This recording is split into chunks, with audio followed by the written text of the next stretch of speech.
శుక్లాంబరధరం విష్ణుం శశివర్ణం చతుర్భుజం ప్రసన్నవదనం ధ్యాయేత్ సర్వవిఘ్నోపశాంతయేత్. గురుర్బ్రహ్మా గురుర్విష్ణుః గురుర్దేవో మహేశ్వరః గురుః సాక్షాత్ పరబ్రహ్మ తస్మై శ్రీగురవై నమః. వ్యాసాయ విష్ణురూపాయ వ్యాసరూపాయ విష్ణవే నమో వై బ్రహ్మనిధయే వాసిష్ఠాయ నమో నమః. కూజంతం రామ రామీతి మధురం మధురాక్షరం ఆరుహ్య కవితాశాఖాం వందే వాల్మీకికోకిలం. శ్రుతిస్మృతిపురాణానాం ఆలయం కరుణాలయం నమామి భగవత్పాదశంకరం లోకశంకరం. వాగర్ధావివ సంపృక్తౌ వాగర్ధప్రతిపత్తయే జగతః పితరౌ వందే పార్వతీపరమేశ్వరౌ. సూక్తిం సమగ్రేతున స్వయమేవ లక్ష్మీః శ్రీరంగరాజమహిషీమధురైః కటాక్షైః. వైదగ్ధ్యవర్ణగుణగుంభనగౌరవైర్యాం కండూలకర్ణకుహరాः కవయోధయంతి. హైమోర్ధ్వపుండ్రమజహన్మకుటం సునాసం మందస్మితం మకరకుండలచారుగండం. బింబాధరం బహుళదీర్ఘకృపాకటాక్షం శ్రీవేంకటేశముఖమాత్మని సన్నిధత్తాం. విమలపటీ కమలకుటీ పుస్తకరుద్రాక్షశస్తహస్తపుటీ కామాక్షి పక్ష్మలాక్షి కలిత విపంచి విభాసి వైరించి. ఇప్పుడు ఆయన ఏం చేస్తాడంటే, వివాహం అవగానే అంటే సుముహూర్తం పూర్తవగానే, అది రాత్రి 1 గంట అవ్వచ్చు 2 అవ్వచ్చు, వెంటనే తన పత్నిని తీసుకుని వేదిక మించి కిందకి దిగి, తండ్రి గారి అగ్నిహోత్రం ఉంటుంది, ఆయన చేసి ఉండాలంతే శాస్త్రంలో. మా నాన్నగారికి లేదంటే అంటే తప్పంతేది. తండ్రికి అగ్నిహోత్రం ఉంటుంది. తండ్రి అగ్నిహోత్రాన్ని తీసుకొచ్చి వరుడు యొక్క ఆ హోమ గుండాన్ని వెలిగిస్తారు, అగ్నిని వెలిగిస్తారు. ఈ అగ్ని సంరక్షణ చేసేటటువంటి కర్తవ్యం కాస్త ఊక వేస్తుంది. అందుకే ఇల్లాలిది నిర్వహణ అనడానికి కారణం, యజమాని అగ్నిహోత్రాన్ని కూడా ఆవిడే రక్షిస్తుంది, ఆవిడిది రక్షణ. ఇదే ఔపాసన అంటారు. యథార్థమునకు ఔపాసన అన్న మాటకి అర్థం ఇది. ఇది జన్మ హక్కు ఆడదానికి. ఈ అగ్నిహోత్రంలో ఊక వేసి రక్షిస్తూ అప్పుడప్పుడు అటొస్తూ ఇటొస్తూ అక్షతలు అందులో వేస్తూ ఉంటుంది. దీనికి పరమప్రసన్నుడవుతాడు అగ్నిహోత్రుడు. అగ్నిహోత్రాన్ని ఇలా ఆరాధించేటటువంటి అలవాటు ఉంది కాబట్టి ఆర్య శబ్దంతో పిలిచారు ఈ జాతిని. ఆర్య శబ్దం అందుకు వచ్చింది. ఈ అగ్నిహోత్రంలోంచి, సరే ఆ అగ్నిహోత్రం ఎన్నిగా ఉంటుంది, ఎన్ని గుండాలుగా ఉంటుంది, అందులోంచి మళ్ళీ శ్రౌతాగ్నిలు ఎలా తీస్తారు, త్రేతాగ్నులు ఎలా ఉంటాయి, దానికి గుండాలు ఎలా ఉంటాయి, రేపొద్దున్న యాగశాల కడితే యాగశాలలో గుండాలు ఎలా పెడతారు, అందులోకి అగ్ని ఎలా తీసుకొస్తారు, అదంతా మళ్ళీ ఆ హోత, ఆ ధ్వరు, ఇవన్నీ పెద్ద పెద్ద విషయాలు. వాటిని ఎప్పుడైనా ముచ్చటించుకునే అవకాశం ఉన్నప్పుడు వాటి గురించి మాట్లాడతాను. ఈ అగ్నిహోత్రం ఎప్పటి వరకు ఉండాలంటే, యజమాని బ్రతికున్నంత కాలము ఉండాలి. ఇంటి యజమాని ఎంతకాలం ఉంటాడో అంతకాలము అగ్నిహోత్రం ఉండాలి. ఇంటి యజమాని ఊపిరి ఆగిపోయిన తర్వాత ఈ అగ్నిహోత్రాన్నే తీసుకెళ్ళి కట్టెల్లో పెట్టి ఆయన శరీరాన్ని కాలుస్తారు. ఆ అగ్నిహోత్రం ఆయన శరీరంతో పూర్తవుతుంది. లేదా ఆయన సన్యసిస్తే ఇంకా అగ్నిహోత్రం అక్కడతో ఆగిపోతుంది. ఎందుకంటే సన్యాసికి అగ్నితో సంబంధం లేదు కాబట్టి అప్పుడు అగ్నిని ముట్టుకోరు. కాబట్టి ఇప్పుడు ఇంటికి ఇల్లాలు అన్న మాట యొక్క ప్రధానమైన గొప్పతనం ఏమిటంటే, ఐశ్వర్యము తనదిగా ఎలా ఉంచుకుంటుందో తెలుసా అండి? అగ్ని అనుగ్రహము చేత ఐశ్వర్యము కలుగుతుంది. ఆరోగ్యం భాస్కరాది చేత్, సూర్యభగవానుడి యొక్క అనుగ్రహం కలిగితే ఆరోగ్యం నిలబడుతుంది. అలాగే ఐశ్వర్యం దేనివల్ల నిలబడుతుంది అంటే, మీరు అగ్నిహోత్రాన్ని ఎంత పవిత్రంగా చూస్తారో ఆ పవిత్రతని బట్టి మీ ఇంట్లో ఐశ్వర్యం నిలబడుతుంది. ఐశ్వర్యము అన్న మాటకు అర్థం ఏమిటో తెలుసా అండి? బ్యాంకు నిండా డబ్బు ఉండడం కాదు, మీ ఇంటికి వచ్చినవన్నీ మీరు కావాలనుకుంటే అనుభవించగలగడం. వైదికమైతే ఇంటికి బోలెడని పళ్ళు వస్తాయి, ఒక్కటి తను తినకూడదు, తన భార్య తినకూడదు, ఇద్దరికీ షుగరు అంటే ఆ విషయంలో వాళ్ళిద్దరికీ ఐశ్వర్యం లేదు. ఒక ఐశ్వర్యం ఉంది, సంతోషంగా 10 మందికి ఇచ్చుకోవచ్చు. ఏడుస్తూ ఇస్తే వాళ్ళేదో దరిద్రం. సంతోషంగా ఇచ్చుకోవచ్చు తప్ప తను తినడానికి మాత్రం లేదు. 2 అరటిపళ్ళు అక్కడ మంచి సువాసన వస్తూ మిగలముగ్గి ఉన్నా ఒక్క ముక్క కూడా తను తినడానికి వీల్లేదు. కాబట్టి తను అలా ఊరుకుని సంతోషంగా పట్టుకెళ్ళి ఎవరికో ఇచ్చి వాళ్ళు తింటే నేను తిన్నట్టే, తినవయా సంతోషంగా తీయగా ఉన్నాయి పళ్ళు అని ఇచ్చి వచ్చేయాలంతే. ఐశ్వర్యము అంటే కలిగి ఉండుట, కలిగిన దానిని అనుభవించుట. ద్రాపేయం దస్సస్పతే దరిద్రం నీలలోహిత అంటుంది రుద్రం రేపు అభిషేకం చేస్తారు కదా. కలిగి ఉండాలి, కలిగి ఉన్నదాన్ని అనుభవించగలగాలి. అనుభవించిన ఐశ్వర్యం ఎందుకంటే దరిద్రమే. అన్నీ ఉన్నాయి, ఏది తినకూడదు, ఒంట్లో గొట్టం పెట్టి ఎక్కించారు. ఏమిటి ఐశ్వర్యం? ఏమైనా ఉందా? ఈయన్ని చూడడానికి వచ్చిన వాళ్ళందరూ తింటున్నారు ఇంట్లో చక్కగా అన్నీ చేయించుకొని. ఎవరిది ఐశ్వర్యం? వాడు ఐశ్వర్యవంతుడు, వీడు దరిద్రుడు. పాపం వీడు గొట్టం పెట్టి కూర్చున్నాడు అంతే. వీడు పూట ఇంత తినాలంటే బొడ్డు దగ్గరో తొడ మీదో ఎక్కడో సూది పెట్టి పొడుచుకుని వాడంతటా వాడే ఏదో ఎక్కించుకుని ఇంత అన్నం తింటుంటాడు. ఆ విషయంలో ఆయన చాలా బాధ పొందుతున్నాడా లేదా? కాబట్టి ఐశ్వర్యము దేని వల్ల వస్తుంది అని అడిగారు. అందుకని మన వాళ్ళు వసుహు స్థితి, దేవతలు ఎక్కడ అనుగ్రహిస్తారో అక్కడే పెట్టించారు. ఆగ్నేయంలో అగ్నిహోత్రం పెట్టి తూర్పు దిక్కు తిరిగి ఉండమన్నారు. యజమాని కడుపు నిండా తింటాడమ్మా, లేకపోతే తినడమ్మా అనడానికి కారణం అది. విశాల దృక్పథంతో మాట్లాడారు తప్ప ఏదో మౌఢ్యంతో మాట్లాడడం వాళ్ళ లక్షణం కాదు. 10 మంది బాగుండాలని మాట్లాడారు. ఎడం పక్కనే ఎందుకు నడవాలండి? చెప్పేవాడు ఎవడండి? నేను కుడి పక్కన నడుస్తానంటే నడు, కళ్ళు తెరిచి ఇంటెన్సివ్ కేర్ యూనిట్లో ఉంటావు అంతే. శాస్త్రం కూడా అంతే. శాసనాత్ శంసనాత్ ఇది శాస్త్రం. శాస్త్రం చెప్పింది నువ్వు నమ్మగలిగితే అభ్యున్నతిని పొందుతావు. శాస్త్రం నమ్మకం లేదు, నీ కర్మ. ఎవడేం చేస్తాడు దానికి? నువ్వు పాడవడం ఎందుకు, 10 మందిని పాడు చేయడం ఎందుకు? కాబట్టి అగ్నిని రక్షిస్తుంది భార్య కాదు, నిజానికి పత్ని అన్న మాట వాడవలసి ఉంటుంది. ఎందుకంటే యజ్ఞమునందు కానీ ధర్మకార్యమునందు కానీ పక్కన కూర్చునే అధికారం ఎవరికి ఉంటుందో ఆవిడే పత్ని. కాబట్టి ఇప్పుడు పత్ని యొక్క ప్రధాన కర్తవ్యం ఏమిటి అంటే అగ్నిరక్షణమే. అసలు అగ్నిరక్షణం అనేటటువంటిది ఇల్లాలు జీవితంలో ఎప్పుడూ చెయ్యలేదనుకోండి. నేను యథార్థంగా నాతో కలిపి చెప్పేస్తున్నాను ఉన్నమాట, భార్యని చాలా పెద్ద స్థాయిలో మోసగించినట్లు. ఎందుకో తెలుసా అండి? ఆవిడికి ఇవ్వవలసిన అభ్యున్నతి ఇవ్వలేదు. ఆయనకి అగ్ని లేదు, ఇంట్లో అగ్నిశాల లేదు, అగ్నిహోత్రం లేదు కాబట్టి పాపం ఆ పిచ్చి తల్లికి అక్షతలు వేయడానికి లేదు, ఊక వేయడానికి లేదు. ఆవిడ అగ్నిని ఆరాధించినది లేదు, ఇల్లాలైంది తప్ప ఆవిడ్ని అగ్నికార్యంలో తోడ్పాటు లేదు. ఈ విషయంలో ఎవరికీ మినహాయింపు లేదు అని మీరు గుర్తించవలసి ఉంటుంది. ఎవరో కొంతమందికి కాదు ఈ నియమం. కాబట్టి నేను అందుకే మీతో మనవి చేసింది, నన్నయ్య గారు ఆంధ్రీకరించారు, వ్యాసుల వారు రాశారంటే ఇంతంత చిన్న విషయాలు అక్కర్లేక రాయరు వాళ్ళు ఏమీని. అందులో పెద్ద ధర్మసూక్ష్మం ఉంది సుమా. నీ ఇంటి ఐశ్వర్యాన్ని నువ్వు ఎలా కాపాడుకోవాలో చెప్తున్నారు. ఇల్లాలి ఐశ్వర్యం ఏమిటో తెలుసా అండి? భర్తతో సహా. ఆయన ఎవరంటే ఆవిడ 5వ తనం కదండి. ఆవిడ 5వ తనం గట్టిదండి అంటారు ఈయన బతికితే. ఈయన ఎక్కడో పడి బతికాడు అనుకోండి, ఆవిడ 5వ తనం గట్టిదండి అంటారు. ఈయన ఎవరు? ఆవిడకి చెందినవాడు. ఆవిడ 5వ తనం ఈయన. కాబట్టి ఈయన ఆవిడ సొత్తు, ఈయనే ఆవిడ సొత్తు అయినప్పుడు పుట్టిన బిడ్డలు ఆవిడ కడుపు పంట అన్నీ ఆవిడ వైపు నుంచే ఉన్నవన్నీ.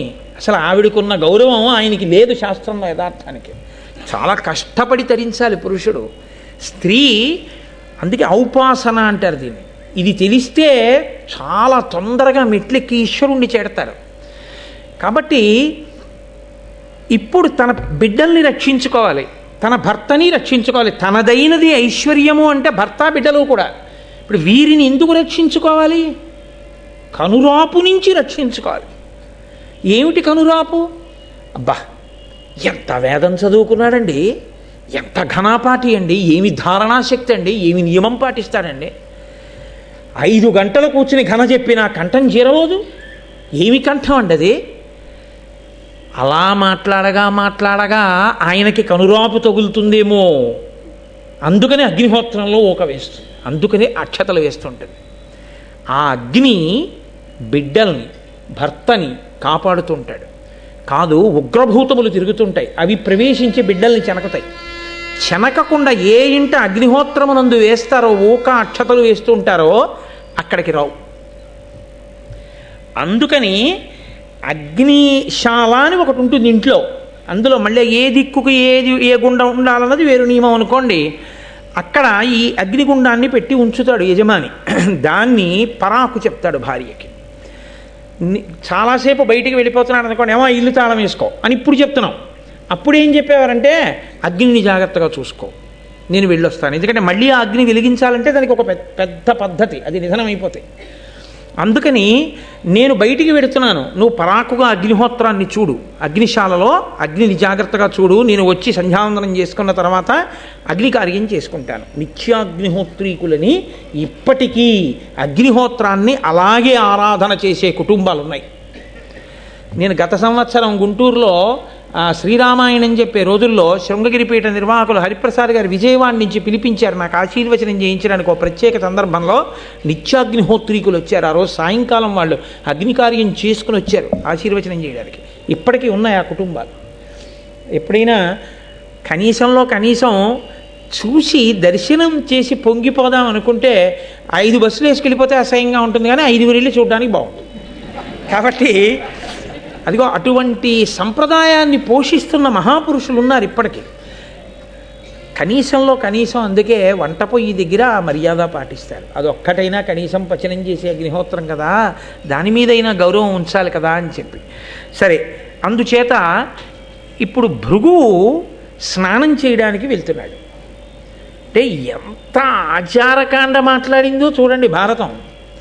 ఆయన వెడుతూ భార్యకి పరాకు దేని గురించి చెప్పాడంటే అగ్నిశాలలో అగ్నిహోత్రుడున్నాడు జాగ్రత్త. అగ్ని సర్వదేవతాస్వరూపుడు, అదొకటి మీరు గుర్తుపెట్టుకోవాలి. అగ్నిహోత్రుడు శివుడు, శివుడికి 3వ కన్ను అగ్నిహోత్రం. అందుకని అగ్నియే శివుడు, అగ్నియే విష్ణువు, అగ్నియే గరుత్మంతుడు, అగ్నియే పరదేవత. అందుకే ఇప్పటికీ కేరళ రాష్ట్రంలో అమ్మవారిని పూజ చేయాలి అంటే యంత్రాలు మూర్తులు అవి పెట్టరు. మీరు ఎప్పుడైనా కేరళ రాష్ట్రం వెళ్ళినప్పుడు అక్కడ ఉండేటటువంటి సంప్రదాయం మీరు వాళ్ళని అడగండి, వాళ్ళు చెప్తారు. వాళ్ళు దీపం వెలిగిస్తారు, మనం ఇళ్లల్లో పెట్టుకుంటామే దీపం, అలాంటి దీపం వెలిగించి ఆ దీపం ప్రజ్వరిల్లుతుంటే ఆ దీప శిఖకి అమ్మవారు అని పూజ చేస్తారు వాళ్ళు. దీపాన్నే పరదేవతగా పూజ చేస్తారు వాళ్ళు. అసలు దీపం లేకుండా మనం పూజ చెయ్యం. నతత్ర సూర్యోభాతి చంద్రతారకం నేమా విద్యుతో భాతి కుతోయమగ్ని త్వమేవ భాంతమనుభాతి సర్వం తస్య భాషా సర్వమిదం విభాతి. పరబ్రహ్మాన్ని దీపంగా చెప్తాం. ఏ నామాలు వినండి మీరు, సహస్రనామాల్లో పరంజ్యోతి అన్న నామం లేకుండా ఉండదు. జ్యోతి అగ్ని సంబంధం, సుబ్రహ్మణ్యుడు అగ్ని సంబంధం. అందుకే ఆయనకి పావకి అగ్నిపుత్రుడు అని ఒక పేరు. అసలు అరుణాచలంలో ఉన్నటువంటి శివలింగం అగ్నిలింగం. అక్కడ ఉన్నటువంటి శిలలు వేడిగా ఉంటాయంటారు, అగ్నిశిలలు, అగ్నికొండ. అగ్నిని ఆరాధించడం ఈ జాతి లక్షణం కాబట్టి ఆర్య శబ్దం వచ్చింది. ఇంత గొప్ప అగ్నిని ఆరాధన చేసి ఐశ్వర్యాన్ని పొందేవారు, ఆ అగ్నిని ఆరాధించి రక్షణ పొందేవారు. అందుకే ఇప్పటికీ మన వాళ్ళు అలా నోటితో ఊదకురా అంటారు. అగ్నిని నిధనం చేయడం కూడా ఎంగిలి ఊపిరితో, ఎంగిలి గాలితో నిధనం చేయరు. అందుకే దీపం ఆరిపోయిందనరు, దీపం కొండెక్కిపోయింది అంటారు. కొండెక్కిపోయింది అంటే ఈశ్వరునిలో లయం, కొండల మీద అంతా ఈశ్వరుడు ఉంటాడు కాబట్టి ఈశ్వరునిలో కలిసిపోయింది. ఆ ఇంటి దీపం ఆరిపోయింది అన్నారనుకోండి, అది చాలా అమంగళకరమని గుర్తు. ఆ ఇంట పొయ్యి వెలగట్లేదు అన్నారనుకోండి, వాళ్ళకి అన్నం లేదని గుర్తు. అగ్ని సంబంధంగా ఐశ్వర్యాన్ని, అగ్ని సంబంధంగా దరిద్రాన్ని, అగ్ని సంబంధంగా మంగళాన్ని, అగ్ని సంబంధంగా అమంగళాన్ని మనకి ప్రకటన చేస్తారు. ఆ ఒళ్ళు చల్లబడిపోయింది అంటే ఆయన ఇహ లేడు, ఆ ఒంట్లో ఉండవలసిన వేడుంది. చాలా పొగరుబోతుగా ఉన్నాడు, ఒంట్లో వేడండి అంటారు. సరే, ఇప్పుడు అవన్నీ మళ్ళీ చెప్తూ కూర్చుంటే ఇంకా ఎప్పటికయ్యాను భారతం ఇప్పుడు మళ్ళీ వచ్చేది. అందుకని అగ్ని అంతగా మనం ఆరాధన చేస్తాం, మనకి తెలియదు చేస్తున్నామని కూడా. ఆ ఇంట దీపం లేదా అంటారు, దీపం పెట్టేవాడికి అద్దెకి ఇవ్వకూడదా అంటారు, అద్దె లేకపోయినా దీపం పెడతాడు ఇవ్వండి అంటారు. కాబట్టి మనకి అంత పూజ్య భావన అగ్నిహోత్రం మీద. అటువంటి అగ్నిహోత్రాన్ని కాపాడాలి కాబట్టి భృగువు స్నానానికి ఎడుతున్నాడు సాయంకాలం. అదో నియమం. ఉదయం వేళ పొరపాటున సూర్యోదయం అయ్యే వరకు పడుకున్న, ఎప్పుడైనా, ప్రతిరోజు అని కాదు నా ఉద్దేశ్యం, ఎప్పుడైనా సూర్యోదయం అయ్యే వరకు నిద్రపోతే తప్పు పట్టదు శాస్త్రం. పాపం ఒంట్లో బాగోలేదో లేకపోతే నలతగా ఉన్నాడో పడుకున్నాడు, కానీ సూర్యాస్తమయ సమయంలో మాత్రం ఎట్టి పరిస్థితుల్లో నిద్రపోకూడదు. ఎట్టి పరిస్థితుల్లో సరే ఆ ధర్మ సూక్ష్మం మీద కూడా ఆఖ్యానాలు వస్తాయి. కాబట్టి సూర్యాస్తమయం అవుతోంది అంటే స్నానం చేసేయాలి. చేసి దీపం పెట్టి ఈశ్వరుడికి నమస్కారం చెయ్యాలి. యజ్ఞోపవీతం ఉన్నవాళ్ళు సంధ్యావందనం చెయ్యాలి.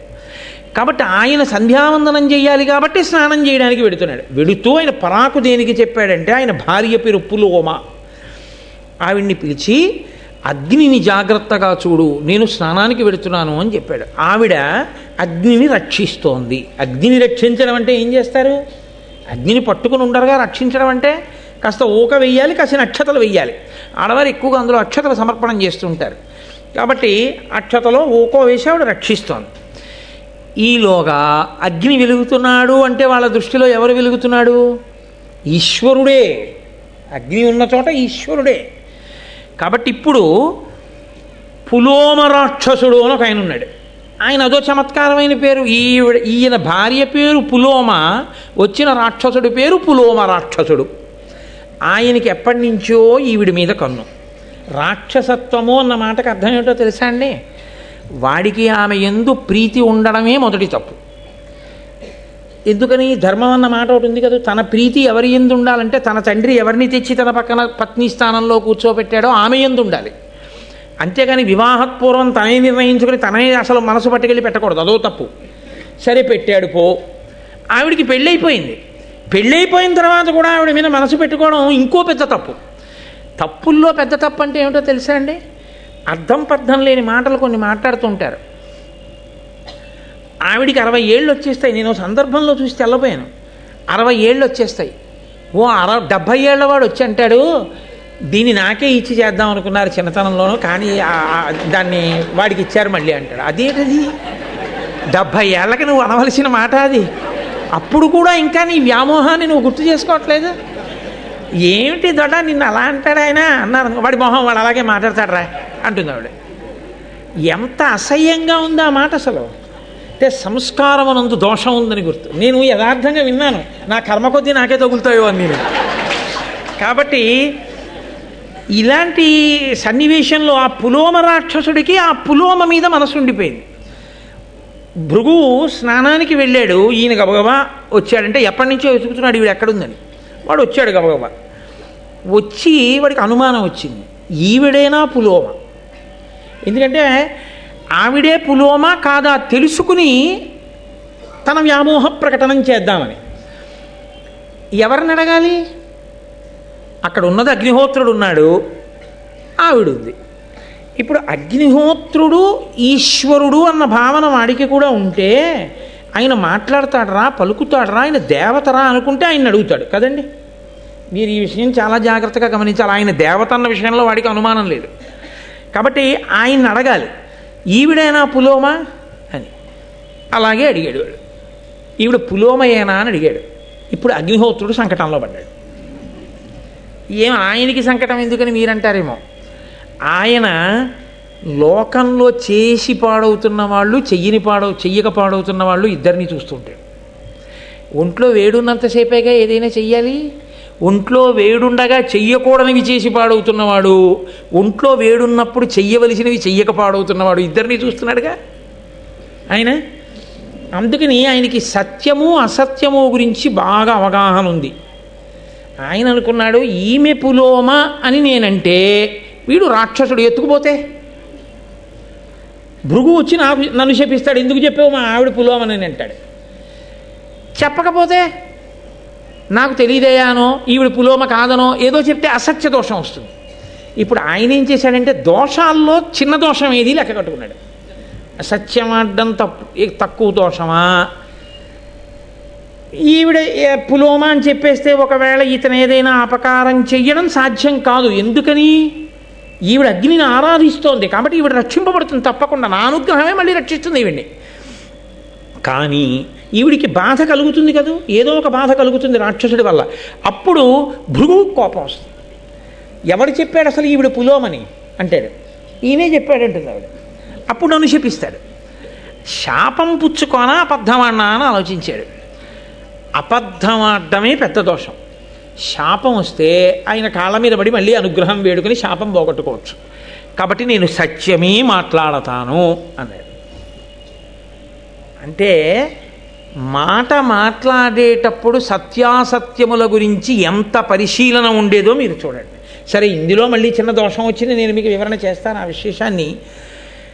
ఆయన ఈమెయే పులోమ అని అనగానే ఆ రాక్షసుడు అన్నాడు, అసలు ఈవిడికి పెళ్ళవక ముందు ఎప్పుడో ఈవిడిని నేనే చేసుకుందాం అనుకున్నాను, ఇదిగో ఈ భృగు చేసేసుకున్నాడు. అసలు ఇంకో విచిత్రం తెలుసా, ఆవిడ పేరు నా పేరు ఒకటే. అదో విచిత్రంగా ఉంటుంది లోకంలో. ఏమిటో అలా పేర్లన్నీ ఒక్కలా పెడితే అందరూ ఒక్కలా అయిపోతారా? మా స్నేహితుడు ఉండేవాడు చిన్నతనంలో, అప్పాజీ, దాదాజీ, నేతాజీ, బాలాజీ, శివాజీ అనే 5 అన్నదమ్ములకి పేర్లు ఏమిటో అలా జీతో ఉండేవి అవి. అలా అదో సంతోషం, కొంతమంది అలా పెట్టుకుంటూ ఉంటారు.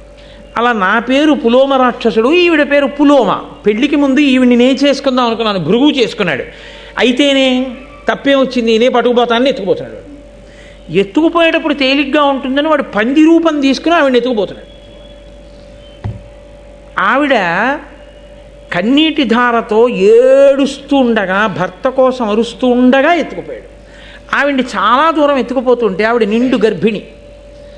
ఆవిడ గర్భంలోంచి ఆ పంది ఎత్తుకుపోతున్న కుదుపులకి ఒక పిల్లవాడు జారి కింద పడిపోయాడు. ఆ కింద జారి పడిపోయాడు కాబట్టి ఆ పిల్లవాడికి చ్యవనుడు అని పేరు వచ్చింది. ఆ కింద పడిపోయిన పిల్లవాడు పరమతేజోస్వరూపుడై ప్రళయకాలపు అగ్నిహోత్రం ఎలా ఉంటుందో అలా, ఎవడురా మా అమ్మకు అపరాధం చేసిన వాడు అని చూశాడు పులోమ రాక్షసుని వంక. వెంటనే వాడు బూడిదైపోయాడు. ఈవిడ పిల్లవాడిని చంకన వేసుకుని మళ్ళీ అంత దూరం నుంచి నడుచుకుంటూ ఇంటికి వచ్చింది.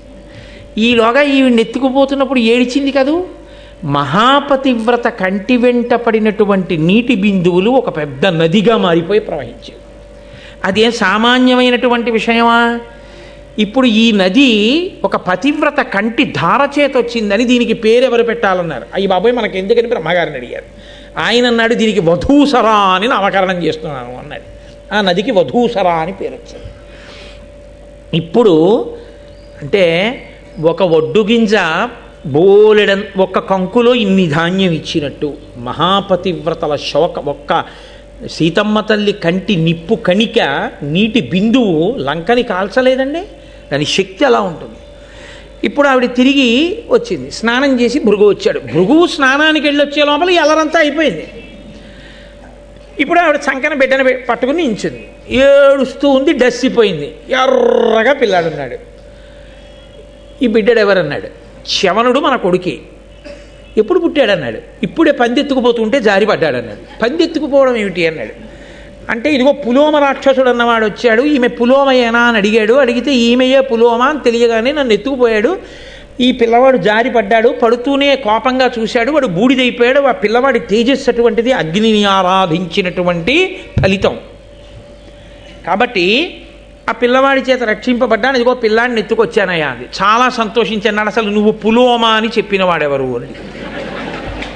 ఈయనే ఆవిడ అగ్నిహోత్రుడిని చూపించాడు. వెంటనే ఆయన అగ్నివంక చూశాడు. రోజు నేతన్నం హవిస్సులు ఇస్తుంటే, చక్కగా అక్షతలు ఊక ఇలాంటివి వేసి రక్షిస్తుంటే, అన్నీ తిని నీకు కొవ్వు పట్టి ఇలాంటి మాటలు చెప్పావు కాబట్టి అన్నీ తినడం నీకు అలవాటు గాక అన్నాడు.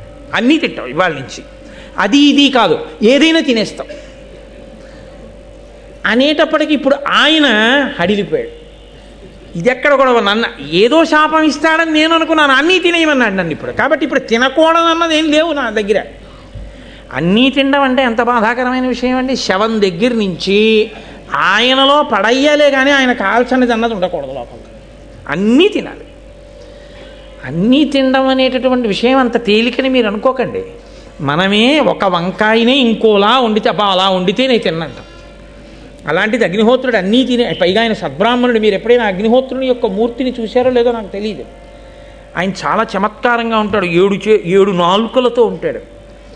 సప్తజిహ్వ అని 7 నాలుకలు, 2 తలలు, 6 చేతులు, అందులో పట్టుకునే ఆయుధాలు, పొట్టిగా ఉంటాడు, లావుగా ఉంటాడు, యజ్ఞోపవీతం వేసుకుంటాడు, శృక్కు స్రవం ఇవన్నీ పట్టుకుంటాడు. బ్రాహ్మణుడు.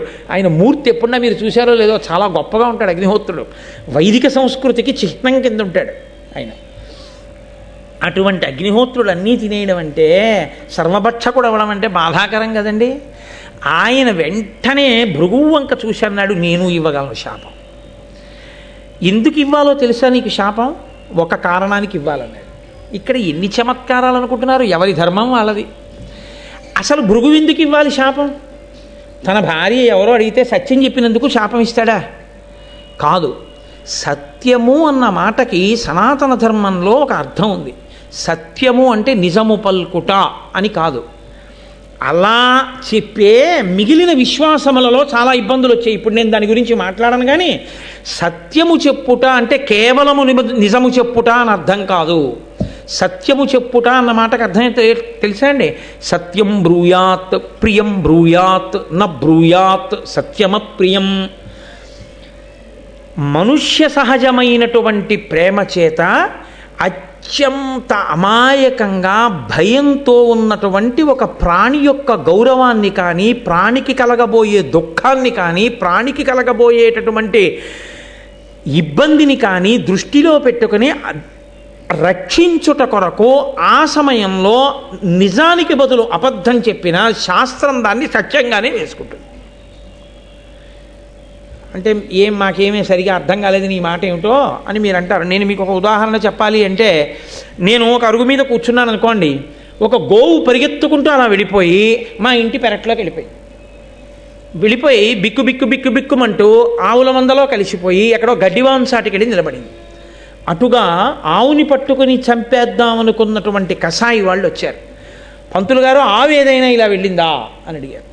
ఇప్పుడు ఆవు ఇలా వెళ్ళింది అన్నీ సత్యం చెప్పాను అనుకోండి, వాళ్ళు ఆవుని తీసుకెళ్ళిపోయి చంపేస్తారు. ఒక గోవు ప్రాణములు నిలబెట్టడమా, ఒక అబద్ధం ఆడి గోవు ప్రాణం నిలబెట్టడమా అన్న విషయంలో గోవు ఇలా వెళ్ళలేదు అని నేను చూసి కూడా చెప్పాను అనుకోండి, అప్పుడు నేను అబద్ధమాడాను అన్న దోషాన్ని నా ఖాతాలో వెయ్యరు అని వేదం చెప్తోంది. ఎందుకు వెయ్యరో తెలుసా అండి? ఒక పెద్ద సత్యాన్ని రక్షించడం కోసం ఒక చిన్న అసత్యాన్ని పలికితే అది అసత్యంలోకి రాదు. కానీ అలాగని అన్వయం చేసేసుకుని అన్ని ధర్మం అని చెప్పి అసత్యాలు ఆడకూడదు. పెద్ద ధర్మాన్ని నిలబెట్టడానికి చిన్న అసత్యాన్ని ఆడినా అది దోషము కిందకి రాదు, సత్యమే అవుతుంది. అయినప్పుడు ఈమె పులోమా అని చెప్తే నిండు గర్భిణి అయినటువంటి ఆవిడ్ని రాక్షసుడు అపహరించి తీసుకెడితే భర్త భృగువు దగ్గర లేడు, ఎంత ఉపద్రవం వస్తుంది ఆవిడికి. అప్పుడు అగ్నిహోత్రుడు చెప్పవలసింది సత్యమా, ఈమె పులోమ కాదు అని ఒక మాట చెప్తే, ఒక స్త్రీ భృగువు యొక్క భార్య మహాపతివ్రత నిండు చూలాలు, ఆమె మానాన్ని గౌరవాన్ని రక్షించినటువంటి ప్రయోజనం చేత అగ్నిహోత్రుడు సత్యమే పలికిన వాడై ఉండేవాడు. అగ్నిహోత్రుడు సత్యము పలుకుతున్నాననుకుని సత్యము యొక్క పరిధిని దాటిపోయాడు. అది అక్కడ ధార్మికమైనటువంటి దోషం, అందుకు ఇచ్చాడు శాపవాక్కు. కాబట్టి ఇప్పుడు భృగువు ఇచ్చిన దాంట్లో దోషం లేదు. కానీ భృగువు ఇచ్చినటువంటి శాపవాక్కునందు దోషం చెయ్యని వాళ్ళు వచ్చి పడిపోయారు, లోకమంతా వచ్చి పడిపోయింది. ఎలా పడిపోయిందో తెలుసా అండి? నీవు అన్నీ తిను అన్నాడు కదా, ఇప్పుడు ఆయన అన్నీ తినడం మొదలెట్టాడు అనుకోండి, ఆయన అశుచి అవుతాడు. అందులోకి పట్టుకెళ్ళి మీరు అశుద్ధం పడేసినా కాలవలసిందే. ఇప్పుడు అగ్నిహోత్రుడే తిన్నాడు, అగ్నిహోత్రుడు అలా అన్నీ తినేస్తుంటే ఆయన అశుచి అయిపోతాడు. నిన్ననేగా మీరు విన్నారు, అమృతం తాగినా ఆచమనం చేయవలసి వచ్చింది. ఇంకా అశుద్ధం తినవాడు ఆచమనం చెయ్యొద్దు.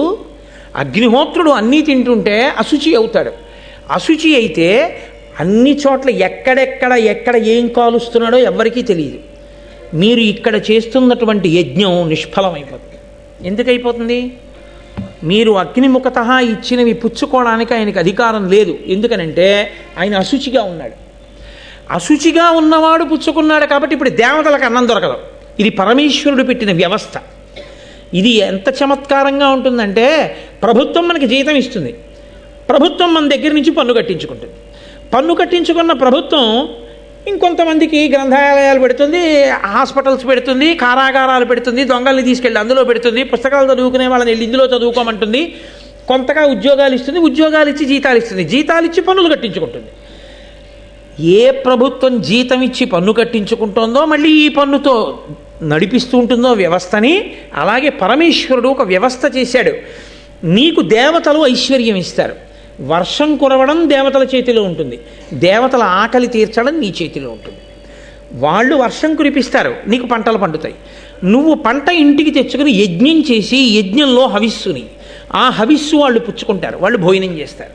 వాళ్ళ కడుపు నిండుతుంది, వాళ్ళు తృప్తి పొందుతారు, వాళ్ళు మళ్ళీ వర్షం కురిపిస్తారు, మళ్ళీ పంటలు పండుతాయి, మళ్ళీ యజ్ఞం చేయి, కొంత పదార్థాన్ని హవిస్సుగా ఇయ్యి, మళ్ళీ దేవతలు తృప్తి పొందుతారు. ఈ చక్రం ఇలా తిరగాలి, ధర్మచక్రం అనుష్ఠానపరంగా తిరుగుతూ ఉండాలని ఈశ్వరుడు నియమనం చేశాడు దానికి. ఇప్పుడు అగ్నిహోత్రుడు అశుచి అయిపోయాడు అనుకోండి, దేవతలకు భోజనాలు ఎలాగా? వాళ్ళకి అన్నం ఉండదు, కవ్యం నడవదు కాబట్టి పితృదేవతలకి కవ్యం వెళ్ళదు, పిండ ప్రదానం లేదు. దేవతలు అనుగ్రహించరు కాబట్టి వర్షాలు లేవు, కాబట్టి భూలోకంలో పంటలు లేవు, వీళ్ళెవరికే అన్నం దొరకదు, నదుల్లో నీరుండదు, దాహం తీరదు. కాబట్టి ఇప్పుడు లోకాలన్నీ ఏమైపోయాయి? ఇబ్బందిలోకి వెళ్ళాయి. నువ్వు నేను అసత్యం పలికాను అని నువ్వు అనుకుంటే నాకు ఇంకేమైనా శాపం నువ్వు ఇచ్చి ఉండవలసింది. ఇప్పుడు నువ్వు అన్న మాట వల్ల ఏమైందో తెలుసా? మొత్తం లోకముల యొక్క వ్యవస్థ అంతా ఆగిపోయింది. నేను అసత్యం పలికానన్నావు, నువ్వు కోపంతో తొందరపడ్డావు, తొందరపడి నా మీద విడిచిపెట్టిన వాక్కుకి మొత్తం లోకముల యొక్క స్థితి అంతా కూడా నిలబడిపోయింది. కోపం వల్ల వచ్చేటటువంటి ఉపద్రవాలు ఎలా ఉంటాయో చూడండి. గబ్బా ఒక్క మాట నోరు జారిపోయిందో ఎంత దూరం వెళ్ళిపోతుందో చూడండి. కాబట్టి ఇప్పుడు ఆయన అన్నాడు అగ్నిహోత్రుడు, అడిచిన తిట్టినం మరి మహాపరుషంబులు పల్కి అల్కతో పొడిచిన ఉత్తమ ద్విజులు పూజ్యులు వారలకెగ్గు చేసినం చెడు ఇహమున్ పరము ఇది సిద్ధము కావుటెరింగి భక్తి ఎప్పుడు ధరణి సురోత్తముల పూజల తంపుదు అల్కనోడుదు. నేను కూడా నిన్ను శపించగలను, కానీ అనుష్ఠాన తత్పరులై వేదాంగములను నేర్చుకుని నిత్యం దేవతల్ని పరమభక్తితో ప్రీతితో పూజ చేసేటటువంటి బ్రాహ్మణుల నోటి వెంట వచ్చేటటువంటి మాట ఎంత దూరమైనా వెళ్ళిపోతుంది. కాబట్టి వాళ్ళు ఎగ్గులు పలికినా తిట్టినా పొడిచినా కొట్టినా ఓర్పు వహించి మాట్లాడటం లేదు తప్ప తిరిగి శాపం ఇవ్వలేని వాళ్ళను కాను, అందుకని ఊరుకున్నాను భృగువు అన్నాడు. అని ఇంకా ఎలాగో నేను ఏమీ చెయ్యలేని, ఈ లోకానికి ఏ ఉపకారం చెయ్యగలిగే స్థితి నాకు పోయింది అని సర్వప్రాణుల నుండి తన తేజస్సుని ఉపసంహారం చేసేశాడు. అంటే లోకంలో ఎక్కడ వేడి లేదు, అగ్నిహోత్రం ఆగిపోయింది. అగ్నిహోత్రం ఆగిపోగానే యజ్ఞయాగాదులు ఆగిపోయాయి, నిత్యాగ్నిహోత్రాలు ఆగిపోయాయి, దేవతలకి హవిస్సులు ఆగిపోయాయి, పితృదేవతలకి కవ్యాలు ఆగిపోయాయి, పిండ ప్రదానాలు ఆగిపోయాయి, ఇక్కడ వర్షాలు ఆగిపోయాయి, లోకమంతా సంక్షోభంలోకి వెళ్ళిపోయాయి. అందరూ పరిగెత్తుకుంటూ చతుర్ముఖ బ్రహ్మగారి దగ్గరికి వెళ్ళారు. ఏ ఆపదొచ్చినా అందరూ ముందు ఆయన దగ్గరికి పరిగెడతారు. పరిగెత్తి, అయ్యా ఇదిగో భృగువు అగ్నిహోత్రుడిని శపించాడు, అగ్నిహోత్రుడు కాంతినంతటినీ ఉపసంహారం చేసేశాడు, ఎక్కడ ఏమీ జరగట్లేదు, ఎలా అన్నాడు. ఆయన అగ్నిహోత్రుణ్ణి పిలిపించాడు. పిలిపించి ఆయన అన్నాడు, ప్రకటిత భూత సంతతికి భర్తవు నీవా, చరాచర ప్రవృత్తికి మరి హితుభూతుడవు, దేవముఖుండవు నీవు, లోక పావకుడవు నీవు, ఇట్టి అనవత్య గుణండవు నీకు విశ్వభారక భువన ప్రవర్తన పరాన్ముఖ భావము పొందపాడియే. ఏమయ్యా నువ్వు ఈ భూత సంతతికి అంతటికీ కూడా భర్తవి, భరించేవాడివి, ఈ వేడి ఉన్నంతసేపే ఈ ప్రాణాలన్నీ ఉంటాయి. లోకంలో ఆ వేడి వల్లనే పదార్థములు పచనమవుతాయి, పచనమై రుచి వస్తుంది. అగ్నిహోత్రం వల్ల వండుకోకపోతే రుచి ఎక్కడుందండి? 4 వంకాయ ముక్కలు కొత్తిమీర పెట్టుకుంటే తింటామా? 2 పచ్చిమిరపకాయ ముక్కలు కలుపుకొని ఉడికిస్తేనే రుచి. కాబట్టి లోకమంతా నీ వలననే నిలబడుతోంది, నీ ముఖంలోనే, నీ ముఖతః బ్రాహ్మణులు హవిస్సునిచ్చి దేవతలను తృప్తిపరుస్తారు, లోకములన్నీ నీ వలన నిలబడుతున్నాయి, నువ్వు లోక భర్తవి. అటువంటి వాడివి ఇంత కోపగించి నీ తేజస్సుని ఉపసంహారం చెయ్యొచ్చా అంటే అగ్నిహోత్రుడు తనకి కలిగినటువంటి ఇబ్బందిని చెప్పాడు. బ్రహ్మగారు అన్నారు, ఇప్పుడు భృగువు వాక్కుని వెనక్కి తీయడం కుదరదు, కాబట్టి నీవు సర్వభక్షకుడవే, అన్నీ తింటావు, అన్నీ నువ్వు తిన్నా నీ పవిత్రతకి లోపం లేదు, నువ్వు ఎప్పుడూ పవిత్రుడవే, నీకు నేను వరం ఇస్తున్నాను. ఆయన శాపాన్ని వెనక్కి తీస్తే ఆయనకి మళ్ళీ కోపం వస్తుంది, నేను శాపం ఇచ్చేవాడిని వెనక్కి తీసేవాడా అంటాడు. ఆయన ఏమన్నాడు? సర్వభక్షకుడివి కమ్మన్నాడు, అన్నీ తిని. నేనంటున్నాను అన్నీ తిన్నా నువ్వు పవిత్రుడవే, ఆచమనం కూడా చేయక్కర్లేదు. శవాన్ని కాలుస్తూ ఉంటుంది అగ్ని, యజ్ఞశాలలో అగ్ని దేవతలకి హవిస్సు పట్టుకెళ్ళిపోతుంటుంది, ఆ పక్కనే కవ్యాన్ని పితృదేవతలకు పట్టుకెళ్ళిపోతూ ఉంటుంది. అక్కడే నిత్యాగ్నిహోత్రీకులు చేసుకునేటటువంటి కార్యకలాపాలు అగ్నిహోత్రంలో జరిగిపోతుంటాయి. అక్కడే అగ్ని అరణ్యాన్ని కాలుస్తూ ఉంటుంది, అక్కడే అగ్ని తనలో పడిపోయినటువంటి ప్రాణుల్ని కాల్చేస్తూ ఉంటుంది. ఎక్కడ ఎన్ని అగ్నిహోత్రంలో పడిపోయి అగ్ని తినేస్తున్నా అగ్నికి మాత్రము అశౌచము లేదు. ఏ అపవిత్రత నీకు కలగదు, నీవు నిత్య పవిత్రుడవే, ప్రతి క్షణం పవిత్రంగా ఉంటావు అని బ్రహ్మగారు వరం ఇచ్చారు అగ్నిహోత్రుడికి. ఇప్పుడు సంతోషంగా కాలం నడిచింది, మళ్ళీ లోకంలో వ్యవస్థ అంతా ఏర్పడింది, మళ్ళీ హవిస్సులన్నీ కూడా నడిచాయి. ఎందుకు చెప్పవలసి వచ్చింది ఈ కథ అంతా? హవిస్సు ఇస్తే దేవతలకు పట్టుకెళ్ళాలి కానీ పావులను అందులో పడమంటే ఎలా కాల్చాడా అగ్నిహోత్రుడు? మరి భృగువు శాపం ఉంది సర్వభక్షకుడు ఒక అమ్మని, అందుకని పావులు పట్టా తినాలంతే.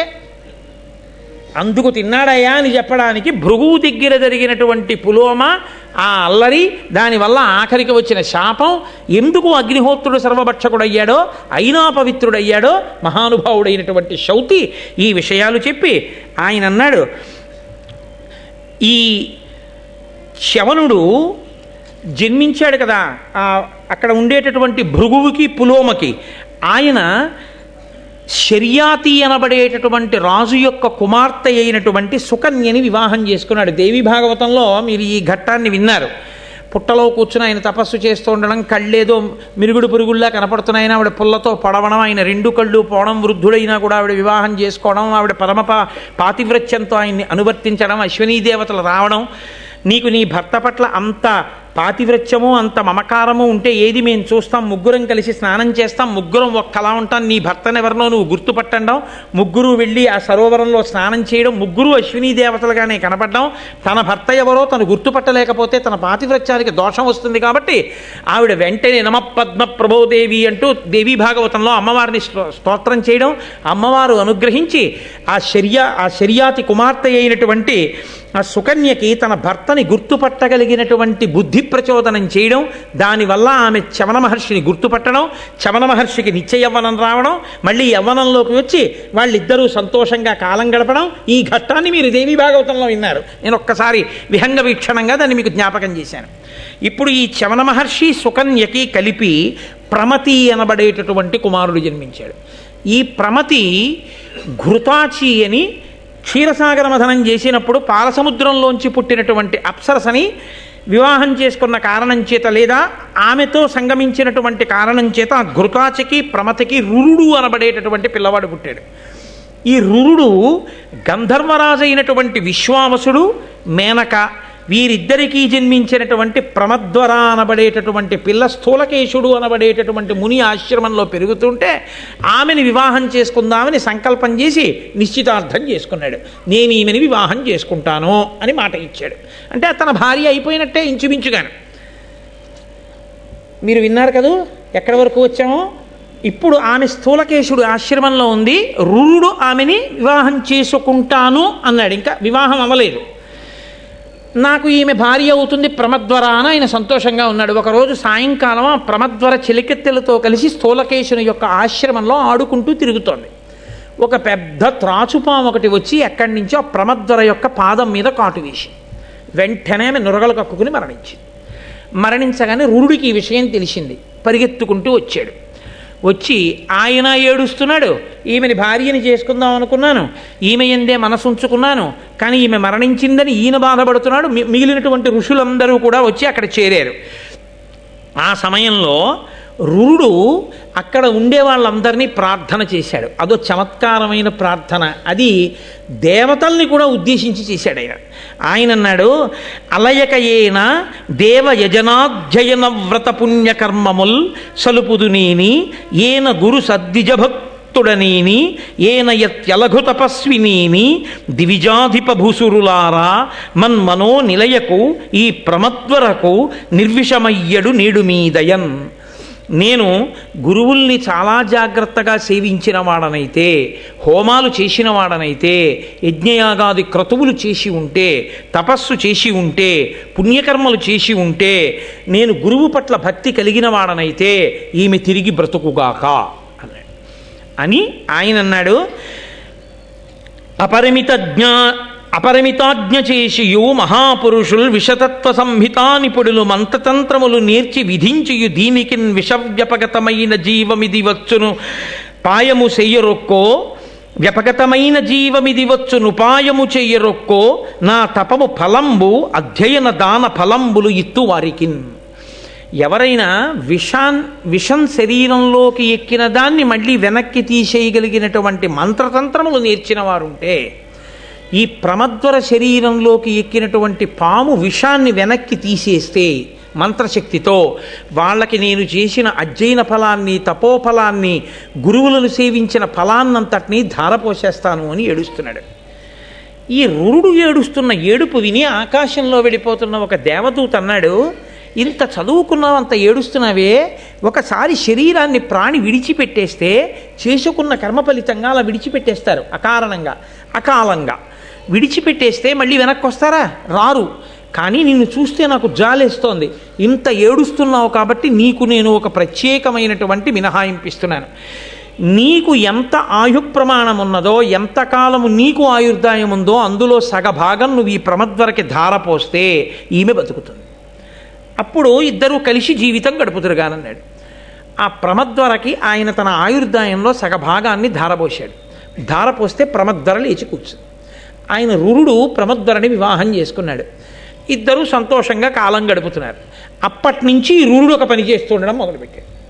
ఏమిటా పని అంటే, ఈయన ప్రతిరోజు చేత్తో ఒక లావు కర్ర ఒకటి పట్టుకునేవాడు. పట్టుకుని వెడుతూ ఆయన పని ఏంటంటే, పొట్ట ఎక్కడన్నా కనపడితే దాన్ని తవ్వేసేవాడు. తవ్వేసి అందులో కనపడ్డ పావులన్నీ చంపేసేవాడు. పాము అన్నది కనపడితే చాలా చంపకుండా మాత్రం వెళ్ళేవాడు కాదు. కనీసం రోజు తనకి తనంత తాను దొరకకపోతే ఎక్కడో అక్కడ పుట్ట దగ్గరికి వెళ్ళి వెతికి చంపుతుండేవాడు. అదో అలవాటుగా పెట్టుకున్నాడు. ఎందుకని? తన భార్యని ఎప్పుడో పాము కరిచింది, అది క్రోధం. ఎంత చిత్రంగా లోపల క్రోధములు ఉండిపోతాయో చూడండి అని క్రోధం పెట్టేసుకున్నాడు. పెట్టుకుని అదే పనిగా పావులు చంపుతున్నాడు. ఒక రోజున విషం లేని పావులో దరిద్రం దానికి. పావుకి విషం ఉంటే ఏదో పట్టుకున్న దాన్ని కరిచేస్తే అది చచ్చిపోతే అది తినేస్తుంది. పావుకి విషం లేకపోతే వచ్చే ప్రమాదం ఏమిటో తెలుసా అండి? దానికి దొరికింది చావదు, దాన్ని ఇది మింగలేదు. ఎందుకంటే నవిలి తినడానికి దానికి దంతాలు ఉండవు. అది వెళ్ళి ఒక కప్పనట్టుకుందనుకోండి, దాని కూరల్లో విషం ఉంటే ఓ 2 నిమిషాలు గిలగిలా తన్నుకుని ఆ కప్ప చచ్చిపోతుంది. చచ్చిపోతే అది మెల్లమెల్లగా మింగుతుంది. విషం లేని పాము అనుకోండి, దానికి వచ్చే బాధ ఏమిటో తెలుసా అండి? అరగంట సేపు పట్టుకున్నా కప్ప చావదు. అది తప్పించుకుందామని గిలగిల కొట్టుకుంటూనే ఉంటుంది. అది కూడా నోరు బయటికి ఎట్టింది అనుకోండి, చిత్రం ఏమిటంటే అప్పుడు అది కాస్త ఓ 2 ఈగలు దొరికితే బాగుండని తింటుంటుంది. బతకాలన్న ఆశ ఏ ప్రాణికైనా అలా ఉంటుంది కదండి. రామకృష్ణ పరమహంస ఒక చోట దాని గురించే చెప్పి, మనుష్యుల ఆశ అంటే ఎలా ఉంటుందో చూడవయా అన్నారు. కాబట్టి ఇది పట్టుకుని ఎంతసేపు అలా పట్టుకుని ఉంటుంది. దవడలు నెప్పెట్టి కొంచెం అందనుకోండి, ఆ కప్ప దూకేస్తుంది. అంటే విషం లేని పాముకి ఆహారం తెచ్చుకోవడం కష్టం, విషం ఉన్న పాముకి ఆహారం తెచ్చుకోవడం తేలిక. కాబట్టి అది దానికి పెద్ద కష్టం. పాము జన్మ ఎత్తింది, పట్టుకు తినేది ఉండదు, చాలా కష్టం అది ఆహారాన్ని పట్టుకోవడం. ఇంత కష్టం ఎందుకు వచ్చింది? చూడడానికి మాత్రం పెద్ద పాము, దాని పేరు డుండుబం. దానికి పేరు ఒకటి మళ్ళీ, డుండుబము అనబడేటటువంటి ఒక పెద్ద పాము అది అక్కడ పడుంది. దాన్ని చూసి వెంటనే చేతిలో కర్ర ఉంది కదా, పాము కనబడితే కొట్టేయాలి. ఈ రురుడు ఆ కర్ర తీసా పాముని కొట్టబోయాడు. అది వెంటనే మునైపోయేది. అంది, నేను విషం లేని పాముని. ఏమయ్యా, నువ్వు చూస్తే భృగువంశంలో పుట్టినటువంటి బ్రాహ్మణుడవు. భృగువంశంలో పుట్టిన బ్రాహ్మణుడు ఎక్కడా? విషం లేని పాము ఎక్కడా? పాముల్ని కర్రలతో కొట్టి చంపడం ఏమిటా, నువ్వు ఎందుకు అలా చంపుతుంటావు అని అడిగింది. నేను పాముల్ని చంపడం మాట అలా ఉంచు, కానీ కొడదామని నేను వస్తే మునిగిపోయిన నువ్వెవరు అసలు అని అడిగాడు ఆయన. అడిగితే అప్పుడు ఆయన అన్నాడు, నా పేరు సహస్రపాదుడు. నేను ఒకానొకప్పుడు వేదాధ్యయనం చేస్తూ ఉండేవాడిని. నాకు ఒక స్నేహితుడు ఉండేవాడు, ఆయన పేరు ఖగముడు. ఆ ఖగముడు కూడా వేదం చదువుకుంటూ అగ్నికార్యం చేసుకుంటున్నాడు. రోజున నాకెందుకో అక్కర్లేని బుద్ధోటి పుట్టింది. వీడు అగ్నికార్యం చేసుకుంటున్నాడు కదా, ఇప్పుడు వీడి మీదకి పాము పడేసినట్టుగా ఏదైనా పడేస్తాయి. వీడు ఉలిక్కిపడి ముందుకు పడితే అగ్నిగుండంలో పడతాడు, వెనక్కి పడితే పాము అనుకుని తూలితే ఎలా ఉంటుందో చూద్దాం అనుకున్నాడు. వికృత హాస్యం, అర్థం లేని హాస్యం, పరిధిలు మించిన హాస్యం ఇలాంటి ప్రమాదాలే తెస్తుంది అని ఓ గడ్డిపామును దాన్ని చేసి, అది పాము అంటే పాములో ఉంది, పాము అంటే పాము కాదు, విషం లేదు, దానికి గడ్డిపాము కదా. ఆ పాముని తీసి అగ్నికార్యం చేసుకుంటూ కూర్చున్నటువంటి ఆ ఖగముడి మీదకి విసిరాడు కిటికీలోంచి. అది వెళ్ళి మీద పడగానే పొడుగ్గా అలా పడేటప్పటికి అది పాము అనుకుని ఆయన ఉలిక్కి పడి హడిలిపోయి లేచిపోయాడు. లేచిపోయి నేను ఎంతో ధ్యానంతో ఇక్కడ కూర్చుని ఉంటే ఎవడు రా నా మీద ఈ పాముని విసిరివాడని చూశాడు. స్నేహితుడే సహస్రపాదుడు. విషం లేని పాములా ఓ గడ్డిపావుని నా మీద పారేసి నేను ఉలిక్కి పడితే నవ్వావు కనుక విషం లేని పాము అయి పుట్టి దాని బాధ ఏమిటో తెలుస్తుంది అని అడవిలో తిరిగి అన్నాడు. అప్పుడు తెలిసి వచ్చింది మితిమీరిన హాస్యం, మితిమీరినటువంటి అవతల వారిని మనం బాధ పెట్టి వినోదాన్ని పొందడం ఎంత ప్రమాదానికి చిట్ట చివరికి వెళ్ళిపోతుందో చూడండి. కొంతమంది ఏమనుకుంటారంటే జీవితంలో హాస్యస్ఫోరకంగా మేము మాట్లాడగలం అనుకుంటారు. అనుకుని మేము అలా ఒక్క పావుగంట మాట్లాడకపోతే మా శీలానికే ఏదో భంగపాటు, అలా మాట్లాడకుండా మేము ఉండకూడదు అని కనబడ్డ ప్రతి వారి మీద ఏదో హాస్యస్ఫోరకంగా మాట్లాడడం అలవాటు చేసుకుంటారు. అలా మాట్లాడకపోతే ఈయన ఏం జోక్ వేయలేదు అనుకుంటారని. ఇది వెళ్ళి ఎక్కడ పప్పులో కాలేస్తాడంటే ఎవరో ఒక మహాత్ముడు కనపడినప్పుడు ఆయన గురించి కూడా అలాగే మాట్లాడతాడు, కట్టి కుడిపేస్తుంది.